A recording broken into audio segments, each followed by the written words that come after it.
So on my way to Aberdeen, I took the train up and the coach back. And one thing stood out to me. Once you leave the city, all you see is farmland. It may be rolling green hills, but rolling green hills with sheep or cattle or some form of animal is farmland. Then there was all these different crops, and I found myself trying to guess, I wonder what that crop is. And that reminded me of when we lived in the Midwest of Western Australia, and you'd have bright coloured canola crops, I know now, yellow rolling hills that just stood out. And then there was another crop, and we always wondered what it was. And it was one of the things we talked about in the car on the way up and on the way back. And we're talking an 8-hour drive up and back. And we would always talk about the crops and how they looked and how it changed. And we had certain landmarks that stood out to us. And sometimes that was a giant boulder with a little painting on it. Most of the time it was something quirky like that we would keep an eye out for. Or a certain colour scheme in spring, and we're like, I can't wait to see the blue on the red again. The red dirt behind these bright, vibrant blue flowers. So there's little things that stand out on a drive. And we don't make the most of it in agritourism. We don't want to pull away from the rolling green hills. That's why people want to escape the city. They want to escape the busyness to come to that calm, fresh, rolling area.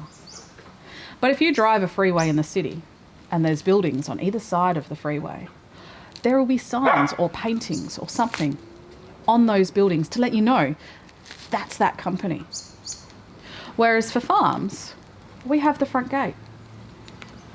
But there is so much road facing that people ask questions about. Now, one thing we want to be really careful here. We want to use our road facing. We want it to be beautiful. We want it to be serene. We want it to be tranquil. But why aren't we using it to advertise? I'm not talking about a big billboard, because I don't look at them. They're an eyesore. They stand out and they don't attract a positive attention. Sometimes a trailer can work, but that depends how it's done.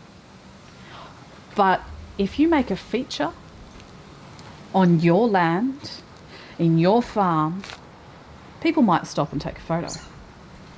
What if you answer that question? Hey, look, this is strawberries here. But do it in a way that fits the environment, that fits with what you're trying to do, that fits with the image, not a way that stands out. Suddenly people will start talking, oh, I drove past that strawberry farm. Oh, maybe we should turn off the freeway and go and have a look at that strawberry farm. Because you made it interesting. When I was a teenager, we drove from the east coast of the United States across to the west coast of the United States. And in the desert in the middle, I will always remember passing this sign going, oh, you missed us. And then a fair way down the road, there's still a chance to turn back. And then a long way down the road again. No, we've got some great stuff. Come see us. And then, oh, well, maybe we'll catch you next time. There was this signs all the way down the road. Big distances between, because obviously the property had a lot of land. But it got us talking. It got us giggling. And 20 years on, more than 20 years on, I can still see those signs in my mind. There wasn't much else around. It was desert. But that stood out from the entire trip. Those signs are something I still talk about now.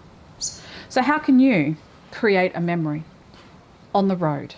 Something that fits your image. Something that doesn't stand out like an eyesore. Something that could be a straw bale teddy bear. Something that stands out and advertises and puts your name on that map, on that road trip journey.